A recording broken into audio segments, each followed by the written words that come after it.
rappeler que nous sommes entrés dans ce que, je ne sais pas si on peut déjà éteindre les lampes ici, avant que l'on passe la vidéo. C'est une vidéo très courte, mais si vous vous rappelez, nous avons commencé une série de 6 messages. Dimanche dernier, nous avons fait le premier, c'est sur les 6 chapitres de la lettre aux Galates.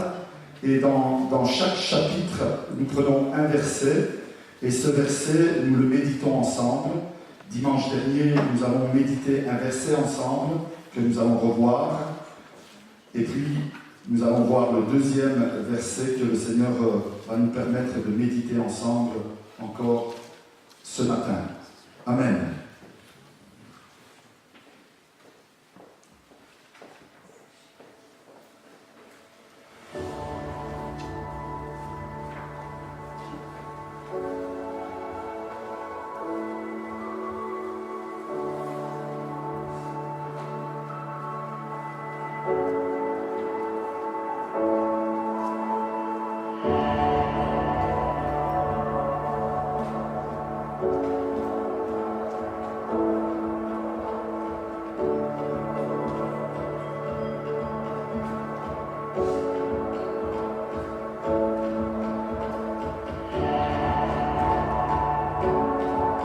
Repasser entièrement la vidéo, comme ça on va revoir encore une fois, elle est très courte, et on va voir le deuxième. Donc le premier, on l'a vu la semaine dernière, ne vis pas pour recevoir l'approbation des autres, ça c'était la semaine dernière.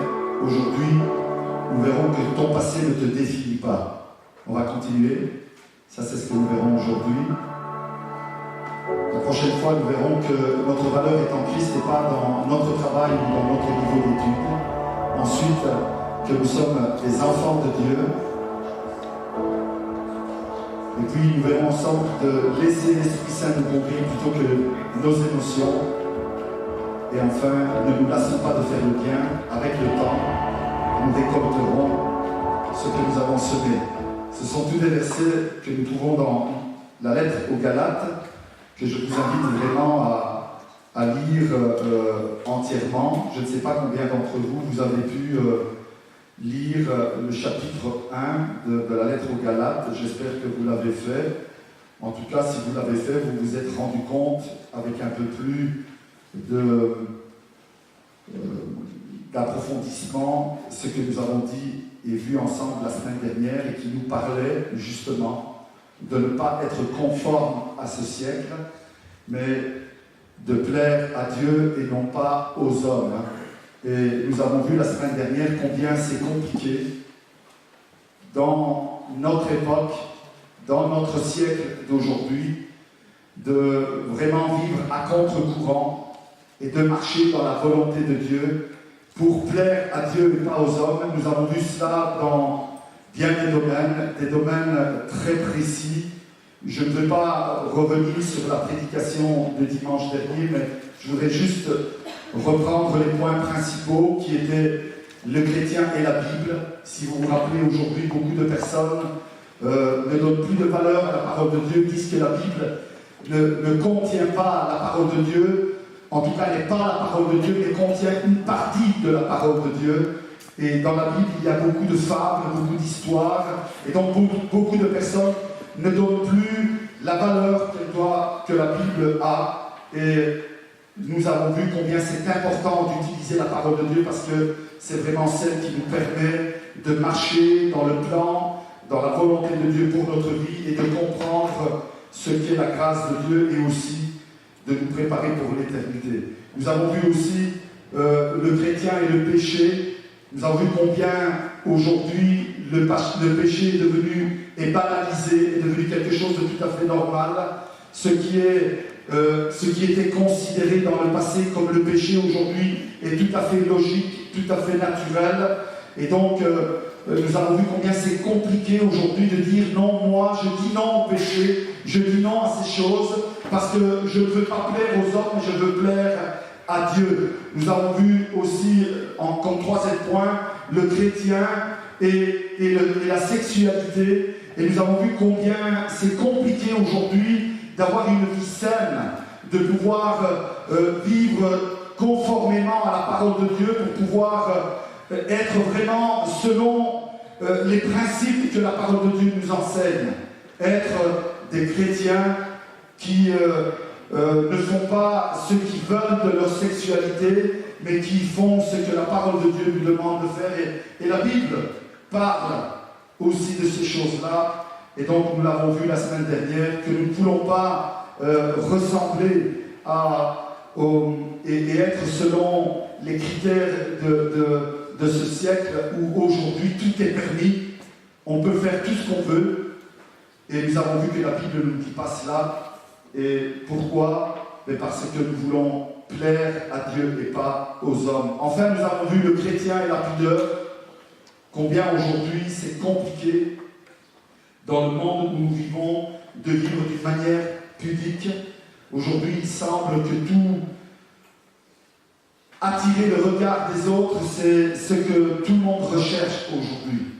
Et il le fait par bien des manières, et cela à contre-courant de ce que la Bible nous dit. Mais nous devons vivre selon les critères de la parole de Dieu pour plaire à Dieu et pas aux hommes.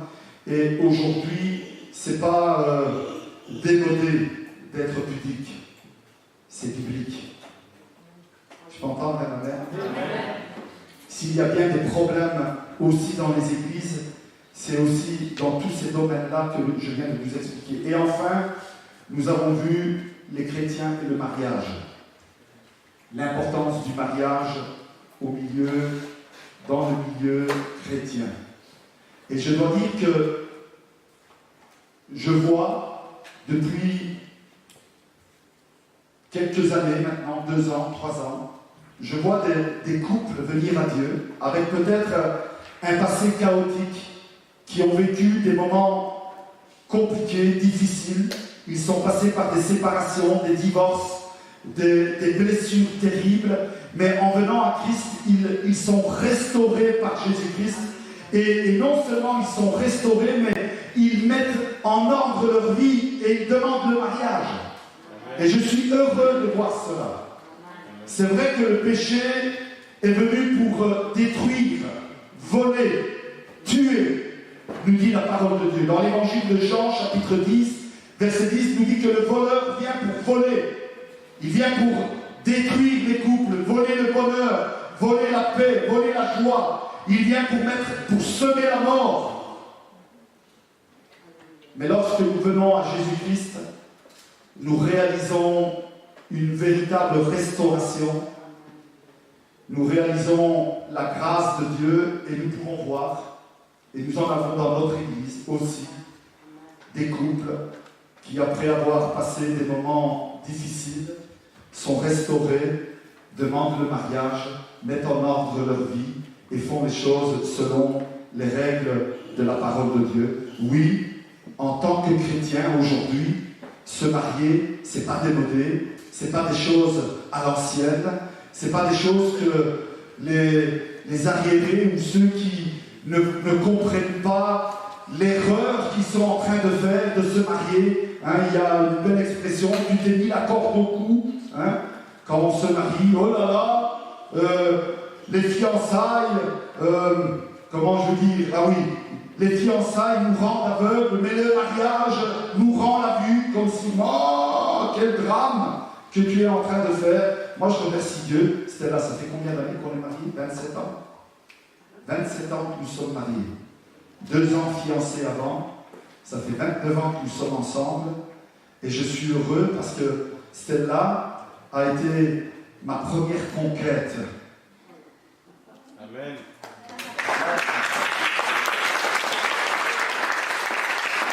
Et je sais que je suis sa première conquête. Et quelle conquête, hein? Le mariage, c'est merveilleux. Et c'est pas démodé. Et vous savez, dans notre église, il y a beaucoup de mariages. Cette année, il y en a quelques-uns. Je pense que cette année, on va avoir près de 5 mariages ici. Et l'année prochaine, j'en ai déjà 7 de programmés. C'est pas extraordinaire, ça? Ça montre combien le mariage reprend sa place. Alors oui, dans un monde où les personnes disent que le mariage n'a pas de valeur, n'a pas de sens, nous ne voulons pas plaire aux hommes, mais nous voulons plaire à Dieu. Et oui, le mariage est dans le plan et la volonté de Dieu, et nous sommes heureux de cela. Amen. Je ne vais pas refaire la prédication de dimanche dernier, je crois que je vous ai bien rempli les oreilles pendant près d'une heure. Ce matin, on va voir ensemble ce deuxième passage, et on va voir que notre passé ne définit pas qui nous sommes aujourd'hui. Retenez bien cela. Notre passé ne définit pas qui nous sommes aujourd'hui. Nous vivons dans un milieu où les personnes, nous les voyons et nous disons, eh bien ce gars-là, il a dû en baver dans sa vie. Pourquoi? Parce qu'on voit qu'il est défait, qu'il est dans la misère, qu'il est dans les problèmes, qu'il est dans les difficultés, qu'il est dans le désarroi. Oui, nous pouvons être dans cet état-là, mais lorsque nous venons à Christ, nous ne restons pas dans cet état-là. Les choses changent complètement. Notre passé, ce que nous avons vécu, ce que nous avons fait, ce que nous avons reçu, ce que nous avons donné, ne définit pas qui nous sommes aujourd'hui. On va le voir ensemble. Et je voudrais qu'on puisse lire le premier verset, on va en lire un deuxième après, mais le premier verset, on va le lire dans le deuxième chapitre de Galates, verset 20. Si vous voulez bien le prendre avec moi. Galates, chapitre 2, verset 20, nous dit comme ceci. J'ai été crucifié avec Christ, et si je vis, ce n'est plus moi qui vis, c'est Christ qui vit en moi. Je vais relire cette première partie du verset 20, celle qu'on va méditer ensemble. J'ai été crucifié avec Christ, et si je vis, ce n'est plus moi qui vis, c'est Christ qui vit en moi. C'est clair que, à entendre les premières paroles de ce verset, il y a de quoi être mal à l'aise. J'ai été crucifié avec Christ, mon Dieu. Il y a là un mot effrayant. Crucifié, mis à mort. Ça peut être quelque chose qui peut avoir une connotation négative dans notre esprit. Mais on va voir combien ça n'a rien à voir de négatif. Mais c'est bien quelque chose de positif. Alors pour mieux comprendre ce verset, on va en lire un autre.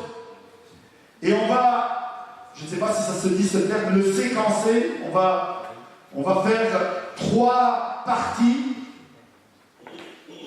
qu'on va mettre en parallèle avec le verset qu'on vient de lire maintenant, avec celui qu'on va lire.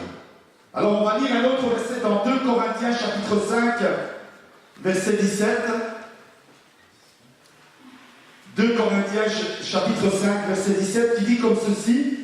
Si quelqu'un est en Christ, il est une nouvelle créature, les choses anciennes sont passées, voici, toutes choses sont devenues nouvelles. Là, on commence à comprendre ce que cela veut dire que notre passé ne définit pas qui nous sommes aujourd'hui. Alors, on va partager en 3 parties ces versets, ces 2 versets, et on va comprendre le sens.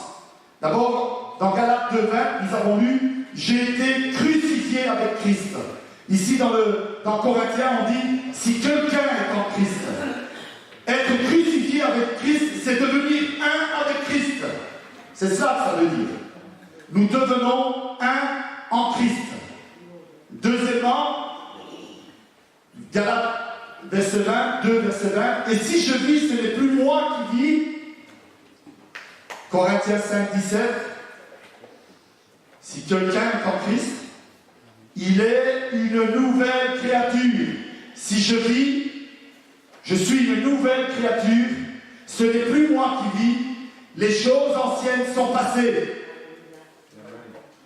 Ce n'est plus mon passé qui vit en moi. Et la dernière partie, c'est Christ qui vit en moi, dit Galates 2, 20. Donc, voici, Corinthiens 5, 17, voici, toutes choses sont devenues nouvelles. Frères et sœurs, chers amis, au moment où nous acceptons Jésus comme notre personnel sauveur, et qu'est-ce que ça veut dire accepter Jésus comme son personnel sauveur? Qu'est-ce qu'il faut faire pour accepter Jésus comme son personnel sauveur? Est-ce qu'il y a une action?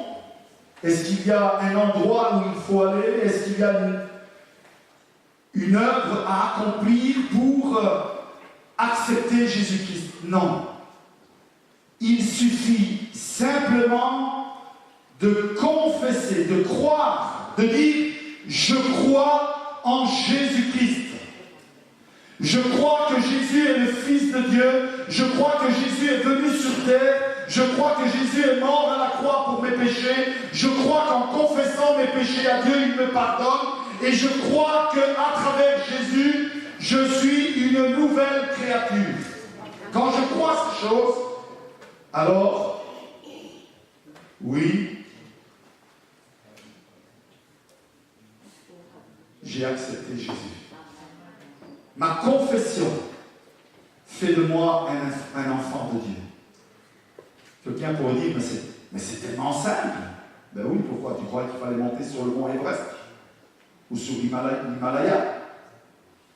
Dieu ne nous demande pas ça. Jésus, en mourant sur la croix, va dire cette phrase, tout est accompli.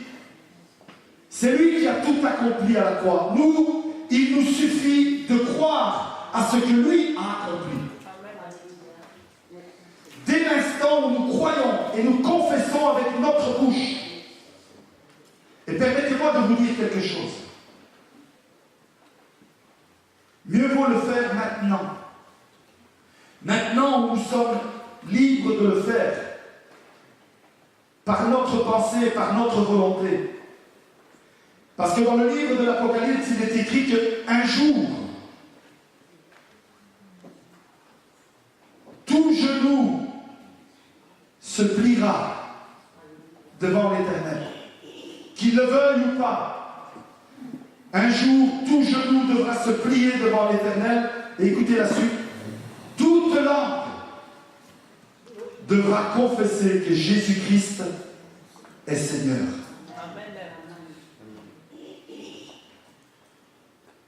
À la fin des temps, la Bible nous dit, quand le temps de la grâce sera terminé, quand le temps du salut sera terminé, lorsque nous serons devant notre juge, ceux qui sont morts en Christ, la Bible nous dit qu'ils seront immédiatement rétribués pour la foi qu'ils ont eue en Dieu. Ils recevront de la part de Dieu. Par contre, ceux qui ont refusé de croire, la Bible nous dit qu'ils devront assumer leur choix et la condamnation au peine éternelle. Je sais que ce n'est pas évident de comprendre ces choses, et ça peut être quelque chose qui peut être réprouvant pour notre vie. Mais c'est la réalité des Écritures. Nous ne pouvons pas dire ça ne sera pas comme ça parce que Dieu est amour, et parce que Dieu est amour, il pardonnera l'humanité entière et toute l'humanité sera sauvée. Ce n'est pas comme cela. Un jour, tous ceux qui ont fait le choix de ne pas confesser durant leur vie que Jésus-Christ est Seigneur devront le confesser ce jour-là parce qu'ils verront devant eux leur juge. Alors autant le faire maintenant avec la réflexion. Pourquoi? Parce qu'au moment où nous acceptons Jésus comme notre Sauveur, eh bien le Saint-Esprit, d'abord, nous unit à Christ. Nous devenons un avec Christ, nous devenons un avec lui pour toute l'éternité. Et lorsque nous devenons un avec Christ, écoutez, regardez ce qui se passe. En devenant un avec Christ, les choses anciennes sont passées. Cela veut dire, frères et sœurs, chers amis, que des parties qui existaient auparavant en nous n'existent plus. Ces parties que l'on nomme les choses anciennes meurent. Au même instant, il y a une renaissance. Un nouvel esprit est mis en nous. Un croyant né de nouveau n'est plus la personne qu'elle était auparavant. Cette personne n'existe plus. Celle d'avant n'existe plus. Cette personne est morte. Elle est morte à travers la crucifixion de Jésus. C'est pour cela que nous sommes crucifiés avec Christ. À travers sa mort à la croix, cette vieille personne meurt. Et toute chose devient nouvelle. On va essayer de comprendre ce phénomène.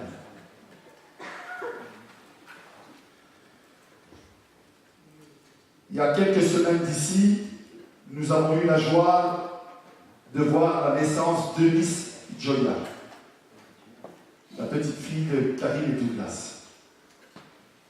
Imaginez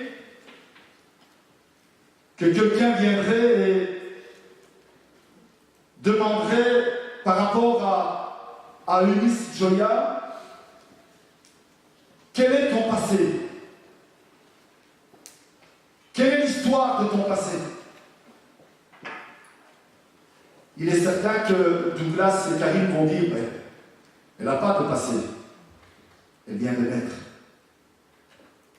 Elle n'a pas de passé. Elle a juste quelques jours de vie. Donc elle n'a pas de passé. C'est identiquement la même chose avec nous.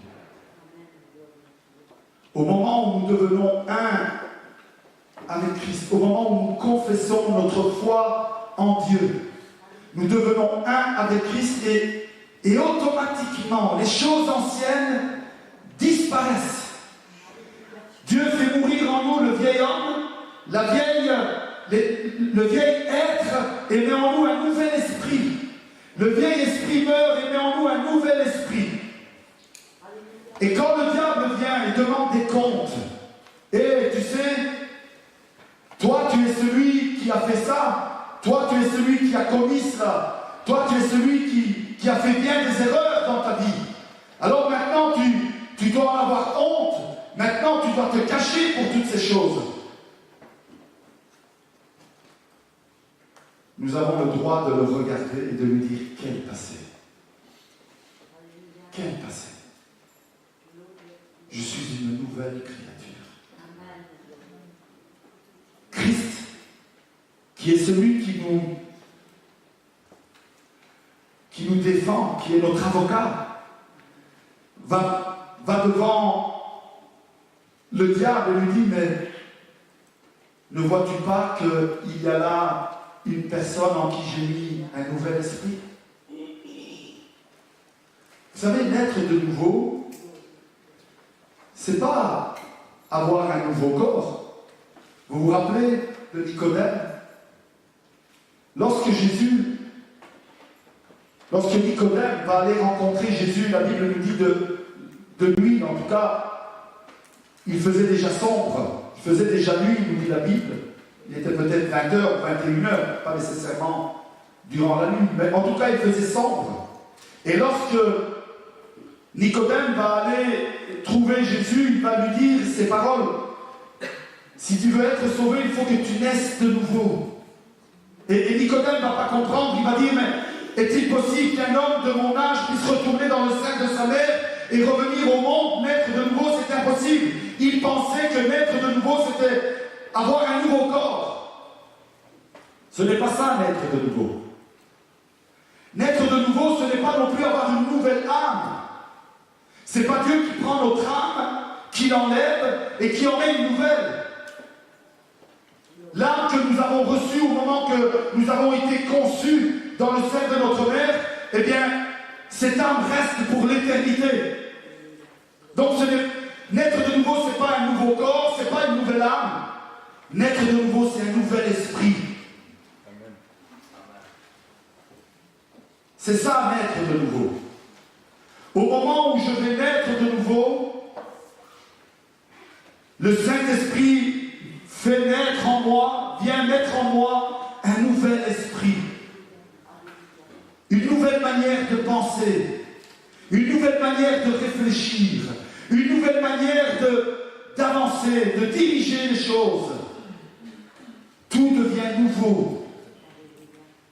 C'est ça, la nouvelle naissance. Et c'est donc important, frères et sœurs, de regarder, de voir si en nous il y a vraiment une nouvelle naissance. Si au moment où je confesse que Jésus-Christ est Seigneur, et je continue à penser comme avant, je continue à agir comme avant, je continue à faire les choses que je faisais auparavant, cela veut dire que ma confession n'était pas sincère. Ça veut dire que je n'ai pas réalisé les paroles que j'ai dites avec ma bouche. Ça veut dire que cette chose que j'ai prononcée ne venait pas de mon cœur.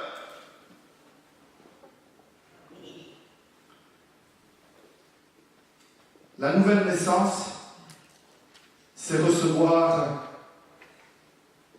un nouvel esprit. Cela veut dire, comme Paul le décrit très bien, les choses anciennes sont passées, toutes choses sont devenues nouvelles. Permettez-moi de vous dire quelque chose aussi à ce sujet. Cela est valable aussi par rapport à nos blessures passées.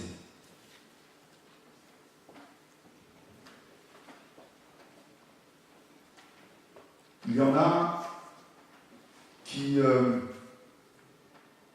lorsqu'ils acceptent Jésus dans leur cœur, ils veulent que leur passé soit oublié, ce qu'ils ont fait soit oublié, soit effacé, mais ils ne veulent pas effacer ce que les autres leur ont fait. Je vais essayer d'être un peu plus explicite. Je ne sais pas si je me fais comprendre quand je dis ça. Lorsqu'il y a en nous la nouvelle naissance et que nous réalisons que nous sommes une nouvelle créature parce que Dieu a mis en nous un esprit nouveau, nous nous sentons libres, déchargés du poids du péché, déchargés de notre vie passée, déchargés de la condamnation. Nous-mêmes, nous devons aussi nous décharger de ce poids que nous avons reçu à cause des blessures passées, à cause des choses que l'on a pu nous faire dans notre vie. Nous devons nous aussi dire, Seigneur, comme tu prends mon péché, comme tu prends ma vie passée, prends aussi mes blessures, prends aussi le mal que l'on m'a fait, prends aussi ma colère, prends aussi ma haine, prends aussi le mal qui ronge mon âme et mon cœur et mes pensées, parce que je suis une nouvelle créature. Amen. C'est important ces choses. Beaucoup sont de nouvelles créatures, mais ils se laissent encore lier.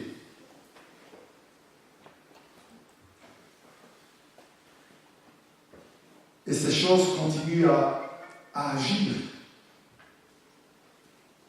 à interférer. Vous savez, aujourd'hui c'est beaucoup plus simple.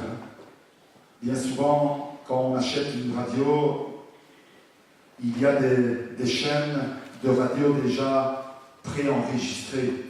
Et donc, vous allumez votre radio, vous appuyez sur un bouton, il passe d'une chaîne à l'autre. Moi, je me rappelle, et j'ai encore dans mon garage une très vieille radio qui avait un gros bouton qu'il fallait tourner pour chercher la chaîne. Je ne sais pas si vous avez connu ces radios-là. Hein? Alors, pendant que vous tourniez, ça faisait comme ça. Vous voyez? Vous vous rappelez de ça? Hein? Et puis, à un moment donné, vous arriviez à une chaîne et vous commencez à entendre les gens parler, et puis vous dites, ah, je ne comprends pas, c'est une autre langue. Et puis vous continuez à tourner, et finalement vous arrivez à la bonne chaîne. Et puis pendant que vous écoutiez, si vous avancez, à un moment donné, il y avait une interférence avec une autre radio, une autre chaîne qui venait se mettre. Ça faisait interférence, alors on entend mal, c'est énervant, moi je ne sais pas vous, mais moi à un moment donné, ça m'énervait tellement, j'éteignais la radio. Mal aux oreilles. Tellement il y avait des interférences. Moi, je me rappelle avec mon frère,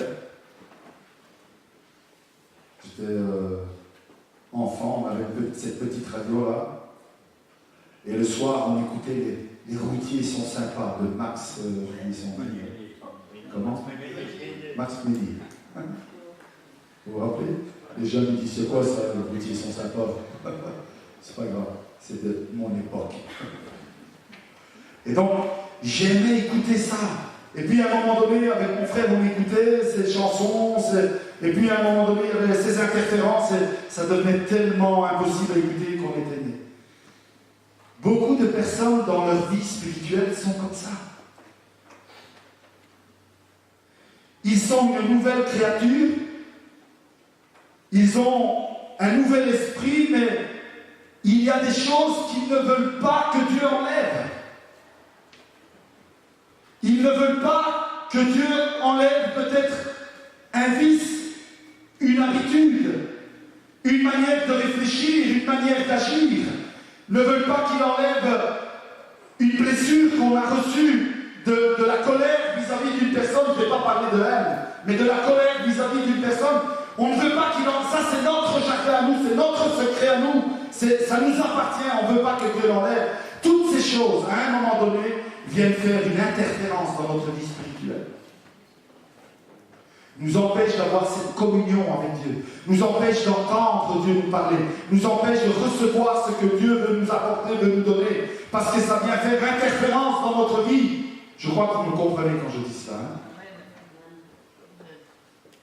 Ce sont des paroles très simples. Alors, ce matin, il faut que nous ayons ce courage de dire, Seigneur,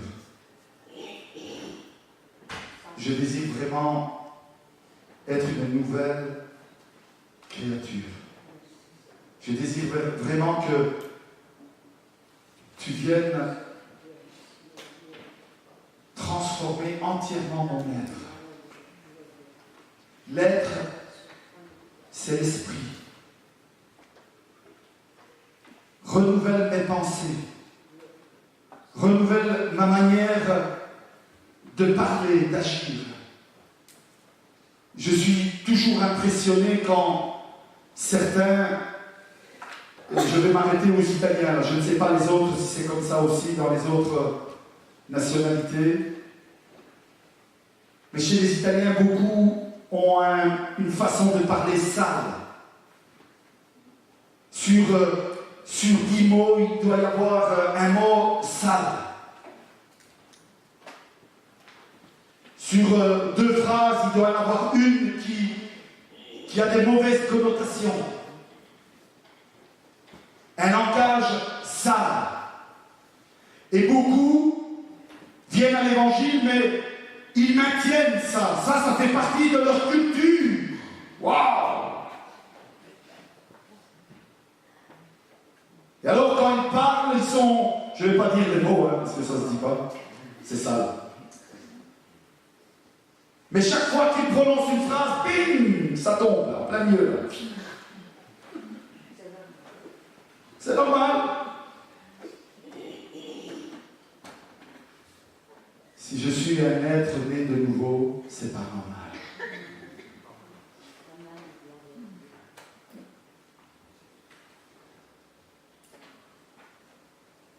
l'esprit que Dieu met en nous est la partie qui va changer les choses dans notre vie. Je voudrais prendre quelques minutes par rapport à ça.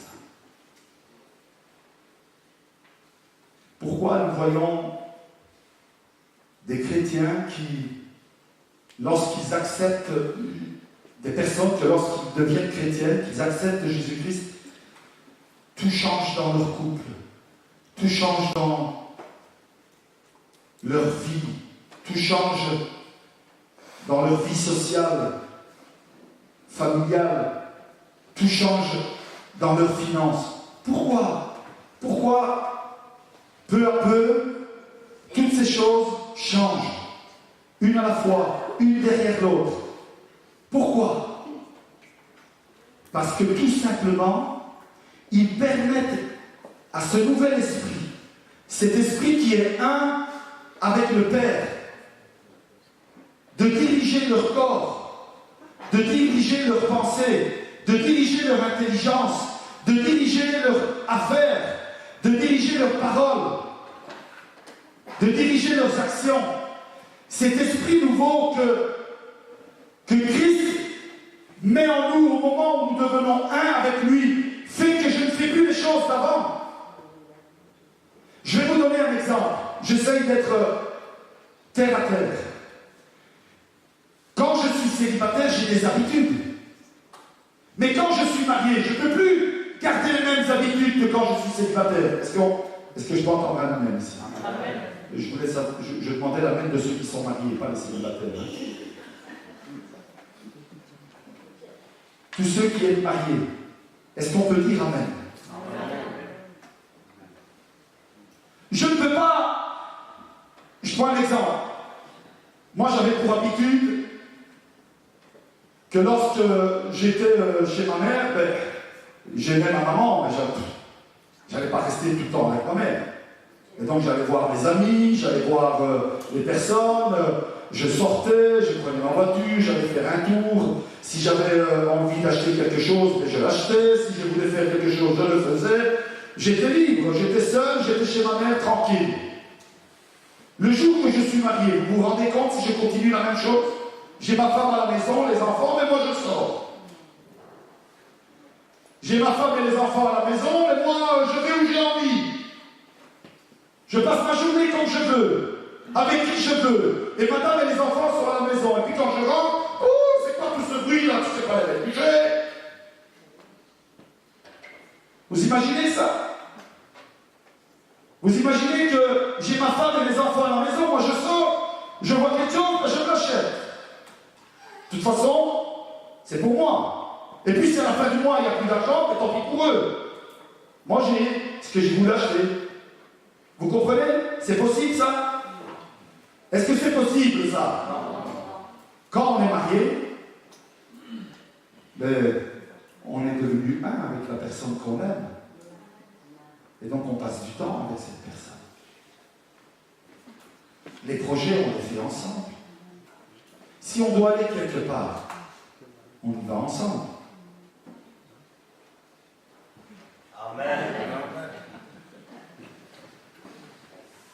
Quand on doit acheter quelque chose, on l'achète ensemble.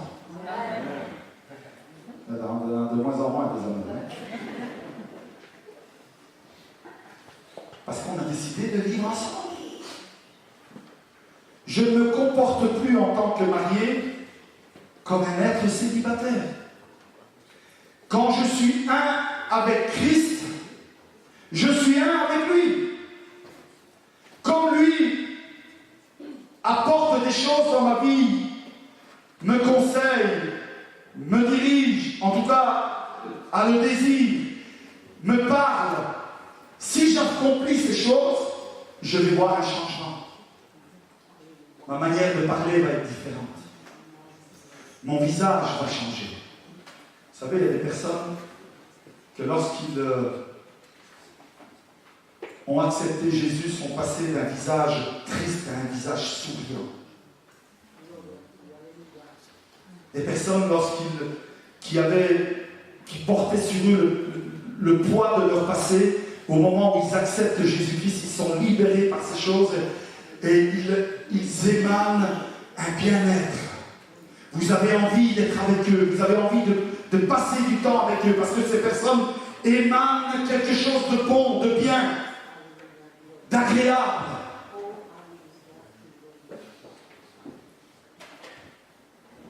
Ils forment un avec Christ. Vous savez, un employeur, et moi je suis bien placé pour ces choses-là, il va vite comprendre. Il ne sait pas que vous êtes chrétien, sauf si vous le lui dites, mais il va dire en tout cas, lui il n'est pas comme les autres. Il respecte les règles. Non, c'était naturel, je dis ça. Il respecte les règles.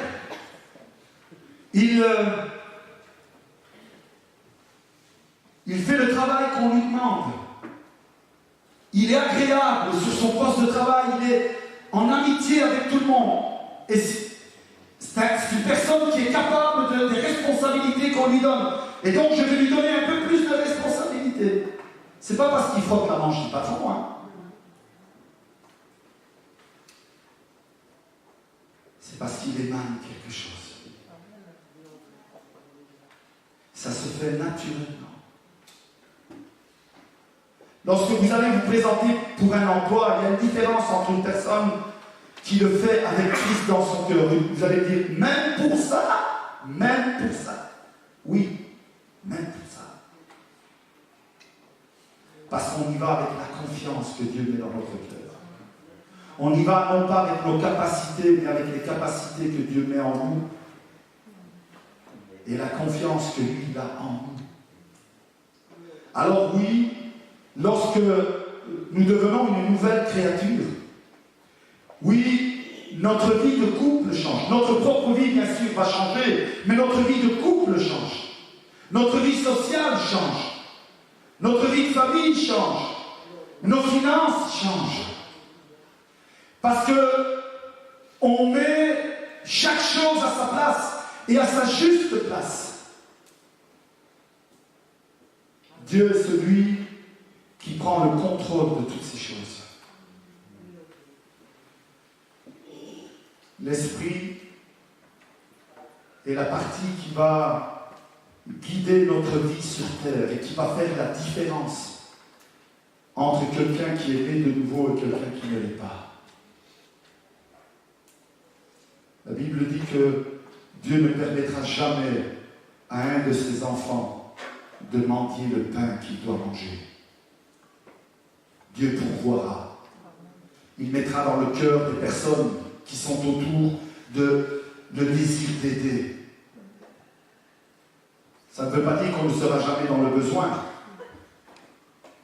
mais il mettra dans le cœur des personnes qui sont autour de nous le désir de nous aider. Je l'ai déjà dit plus d'une fois. J'ai vécu cette expérience. Quand j'avais 7 ans, mon père est décédé. Et pendant 6 mois, nous avons vu des familles, une après l'autre, au moment précis, venir avec des paquets à la maison, avec de la nourriture, avec des vêtements, qui avec une petite somme d'argent, qui avec une simple accolade, un simple encouragement. Mais nous avons vu tant de personnes venir autour de nous et nous relever, nous aider dans ces moments très compliqués, très difficiles. Jamais nous avons dit, aidez-nous s'il vous plaît, jamais. Dieu a pourvu à la moindre bouchée de pain que nous avions besoin.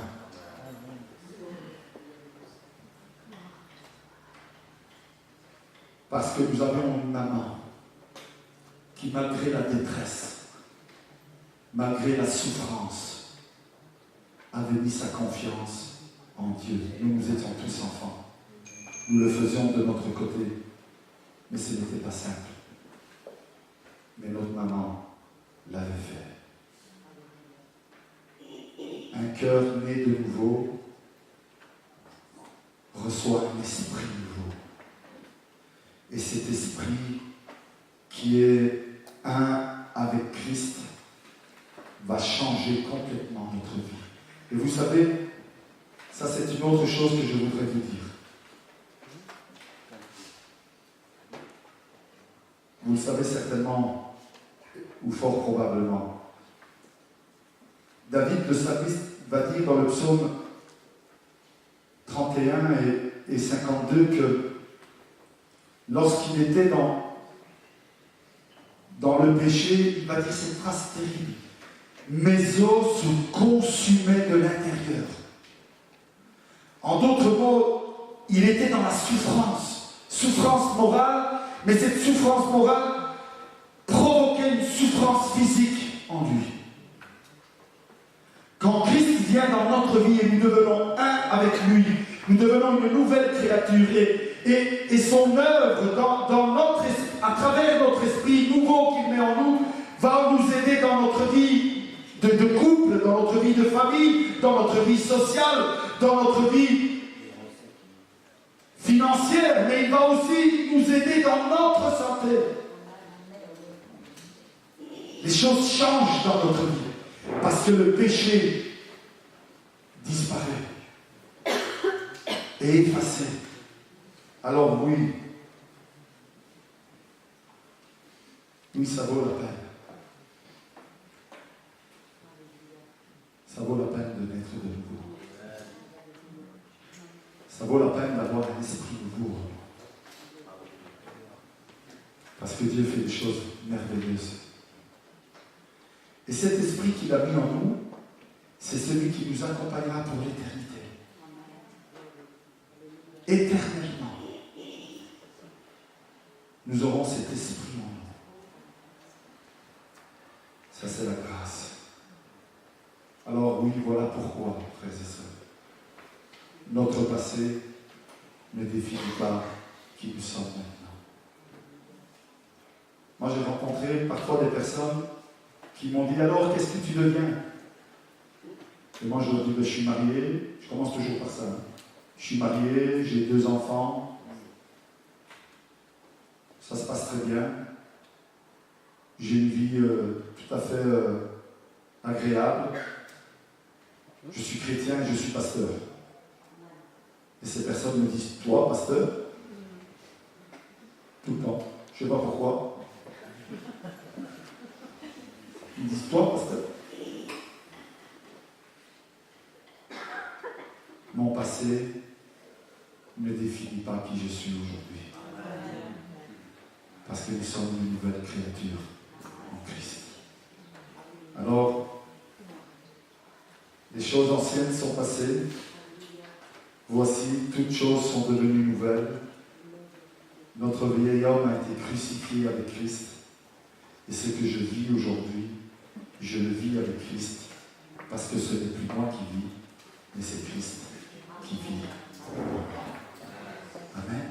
Incline mon autel quelques instants. Alléluia. Gloire à ton Seigneur. Merci Seigneur. Merci parce qu'aujourd'hui je n'ai plus honte. Je ne me sens plus jugé et condamné. Est-ce que nous pouvons prononcer ces paroles devant le Seigneur, Seigneur, merci. Merci parce que tu as mis en moi un esprit nouveau. Est-ce que nous pouvons prononcer ces paroles ce matin? Si nous pouvons les prononcer, c'est parce que nous réalisons et nous ressentons en nous cette vie nouvelle en Jésus-Christ. Si nous ne pouvons pas la prononcer, cette phrase, je vous dirais ce n'est pas grave. En tout cas, ce n'est pas encore trop grave, ce n'est pas encore trop tard. Il est encore possible, il est encore temps de le faire ce matin. Mais pour cela, il faut pouvoir naître de nouveau. Et pour pouvoir naître de nouveau, il faut confesser notre foi en Jésus-Christ. Et si ce matin tu veux recevoir ce nouvel esprit, cette manière de penser différente, cette manière d'agir différente, cette manière Cet esprit qui va influencer tout ton être, tes actions, ta manière de parler, mais ton futur aussi, pas uniquement ton présent, ton éternité. Si tu veux recevoir ce nouvel esprit, alors il faut que tu croies en Jésus-Christ. Que tu l'acceptes ce matin comme ton personnel sauveur. Moi, je ne sais pas si quelqu'un parmi vous, je ne vous demanderai pas de vous lever, de venir ici devant, mais simplement si quelqu'un ce matin a réalisé la valeur de naître de nouveau, d'être une nouvelle créature en Jésus-Christ, et qu'il désire être un avec le Seigneur ce matin. S'il y a quelqu'un qui a ce désir dans son cœur, je t'invite simplement à lever ta main de la place où tu te trouves et lui dire, moi je désire naître de nouveau, je désire être un avec le Seigneur. Simplement tu lèves ta main. Amen. Le Seigneur a vu ta main. Amen. Amen. Le Seigneur a vu ta main. Il y en a d'autres ce matin qui désirent, qui ont ce désir dans leur cœur d'être une nouvelle créature en Christ, de ne plus être sous le poids de la condamnation, du jugement, de la honte, de commencer une vie nouvelle avec le Seigneur et de marcher avec le Seigneur. Je t'invite à lever ta main et de dire, Seigneur, je veux cela. Je ne comprends pas tout, c'est pas très clair dans ma tête, mais en tout cas, je ressens que c'est important et je veux faire ce premier pas. Est-ce qu'il y a quelqu'un qui veut lever sa main? C'est ta propre vie, c'est ton propre choix. C'est pas le choix de la personne qui est à côté de toi et ton choix ne dépend pas d'elle. Alors je t'invite à le faire si vraiment c'est quelque chose de sincère dans ton cœur. Fais-le ce matin. Le Seigneur va changer ton avenir. Ton avenir proche, mais aussi lointain, parce qu'il va prendre en main ta vie. Est-ce qu'il y a quelqu'un d'autre, à part ceux qui ont levé leurs mains, qui désirent? Amen. Amen. Le Seigneur a vu vos mains. C'est le temps de la grâce.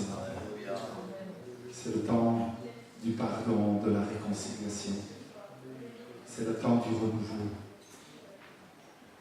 Il y a des partis politiques qui mettent ce nom-là parce qu'ils disent les anciens partis politiques n'ont rien apporté de nouveau, mais moi je vais porter du nouveau. Et puis après 6 mois, 1 an qu'ils sont au pouvoir, ils sont critiqués par tout le monde parce qu'ils n'ont rien apporté de nouveau. Au contraire, ils ont empiré les choses. Mais sache qu'avec le Seigneur, c'est pas comme cela. C'est pas un prometteur de bonjour, et puis il laisse les choses comme auparavant. Quand il dit une chose, il l'accomplit, il l'a fait.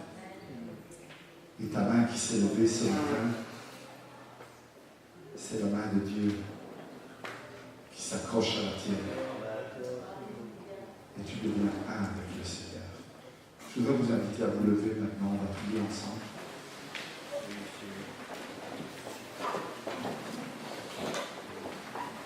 Seigneur Dieu, je veux mettre devant ton trône de grâce mes frères et sœurs qui ont levé leurs mains ce matin. Tu vois la sincérité qu'il y a dans leur cœur, dans l'action de lever leurs mains et de te demander, Seigneur Dieu, que tu les aides, que tu les soutiennes, que tu les fortifies, que tu les encourages, Seigneur. Cette action d'avoir levé leurs mains ce matin est celle qui confesse devant ton trône de grâce qu'à partir d'aujourd'hui, les choses vont être différentes. Qu'à partir d'aujourd'hui, ils vont non plus être influencés par leur manière de vivre d'auparavant, mais par cet esprit nouveau que tu mets en eux, dans leur cœur en ce moment. Pendant qu'ils te confessent leurs fautes et leurs péchés, Seigneur, je te prie ce matin vraiment d'insuffler dans leur cœur, dans leur esprit, cet esprit nouveau, Seigneur Dieu. Et que les vieilles choses disparaissent. Et qu'ils ressentent dans leur cœur non plus l'amertume de leur vie passée, mais la joie de cet être nouveau. Comme un enfant qui vient de naître, Seigneur, son cerveau n'est pas rempli d'expériences passées mauvaises, mais il est prêt à recevoir toutes les nouvelles choses que tu vas lui permettre de vivre pendant toute sa vie nouvelle. Alors, fais cela avec tous ceux qui le désirent ce matin. Ceux qui ont levé leurs mains, peut-être ceux qui, dans l'intimité de leur cœur, te parlent en cet instant. Bénis nos vies, bénis nos êtres entiers, Seigneur. Fortifie-nous et encourage-nous. Mets ta main puissante en action dans notre vie. Nous te disons merci, Seigneur. Merci du plus profond de notre cœur. Oui, continue à nous influencer parce que nous sommes un avec toi et nous désirons que tu sois celui par ton esprit qui dirige notre vie. Merci, Seigneur. Nous te disons dans le nom précieux de Jésus-Christ. Amen.